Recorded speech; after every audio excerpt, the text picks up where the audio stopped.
আজ থেকে এই রাজ্যের ভবিষ্যৎ তোমার সঙ্গে জড়িয়ে গেল মা, তোমার সঙ্গে। সকলের পুণ্যার্থে তুমি মহা অমৃত জল ব্যবহার করতে পারো।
কি লতা, চিনতে পারছিস নিজেকে?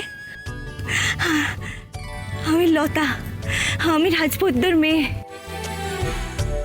তুমি রূপমতী, অরু, তোমরা তোমার ছোটবেলার খেলার সাথী। ও মা, আসল লতা দেখতে বুঝি এমন? কি সুন্দর, আর খোকস হয়ে কি কুৎসিত দেখতে হয়ে গেছিল।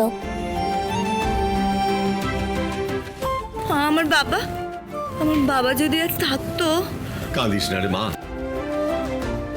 অরু যেমন আমার এক সন্তান, তুইও তো আমার তেমনই এক কন্যা রেখি।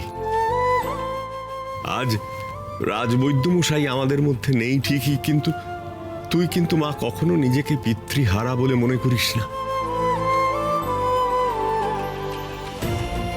আমি তো আছি রে, আমি তো আছি। আমি তোকে বাবার সমস্ত স্নেহ ভালোবাসা দিয়ে ভরিয়ে রাখবো রে মা।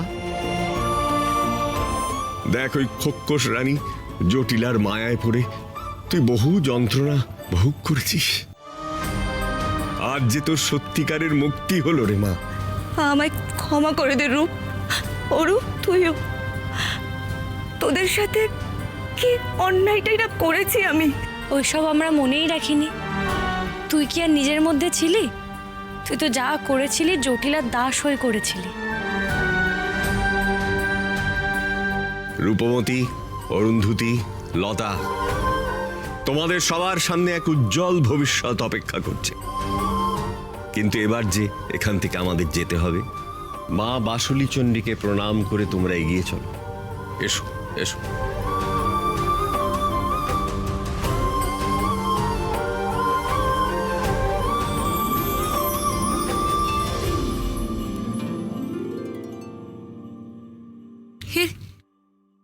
এর অর্থ কি বাবা? মা বাসুলী চণ্ডীর নয়ন থেকে নির্গত হওয়া রশ্মি রূপার দেবদত্তকে স্পর্শ করলো কেন?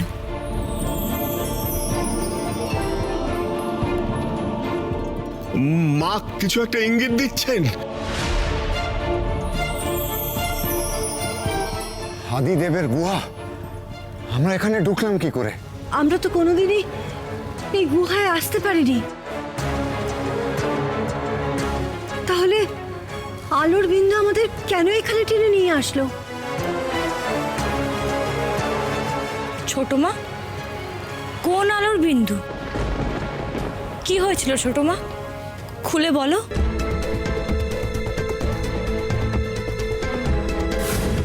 রূপমতীরা তো অনেকক্ষণ গেছে আদিদেবের গুহায়, এখনো এলো না কেন বলো তো?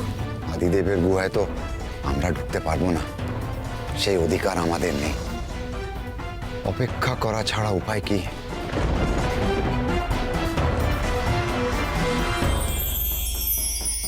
এই আলোর বিন্দু কিসের?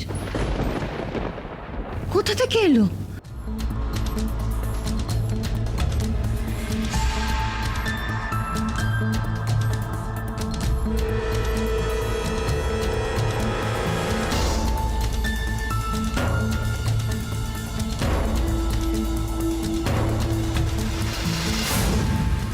সেই আলোর বিন্দু যেন আমাদের এখানে রীতিমতো টেনে নিয়ে চলে এলো। কিন্তু কি উদ্দেশ্যে সেটা আমরা জানি না। আমি বুঝতে পেরেছি ওই আলোর বিন্দু স্বয়ং মা বাসুলি চণ্ডী প্রেরণ করেছিলেন সবাইকে এখানে টেনে আনার জন্যে। হ্যাঁ,